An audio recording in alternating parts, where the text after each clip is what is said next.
Ces panneaux ont été installés récemment le long des sentiers du parc de conservation Lalande à Orléans. Les équipes de la ville ont confirmé la présence d'une tanière de coyotes et les résidents ont partagé ces photos sur les médias sociaux. Mercredi dernier, un adolescent a été attaqué. Le CHIO indique qu'il a été pris en charge au service des urgences. L'adolescent a reçu son congé d'hôpital depuis. En ce moment, l'inquiétude principale, c'est d'assurer la sécurité du public et je vous dirais également de mon côté, de ma perspective et de plusieurs personnes aussi, de ces animaux-là. Parce qu'eux sont le résultat, ils ont perdu leur habitat, ils n'ont plus de place où aller. Ceux qui utilisent les sentiers pour promener leurs chiens doivent revoir leurs habitudes. No, as long as we're made aware that they're there and we know which ways to avoid and which ways we can go safely, then that's good enough for me. Le secteur boisé qui a été choisi par les Coyotes est en plein cœur d'un quartier résidentiel et tout près d'une école primaire francophone.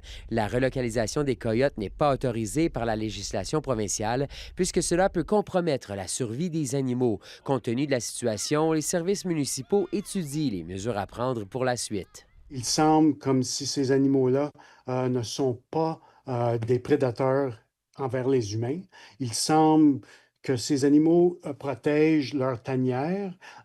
Ils doivent avoir des juvéniles, mais selon moi, c'est temporaire. Ces animaux-là, pendant que les juvéniles deviennent plus matures, ils vont se disperser de plus en plus. Donc ça, cette histoire démontre qu'il y a vraiment des changements structuraux à faire pour cesser ou ralentir. Je sais que c'est presque impossible de cesser l'expansion ou l'étalement urbain, mais de prendre des décisions qui sont différentes.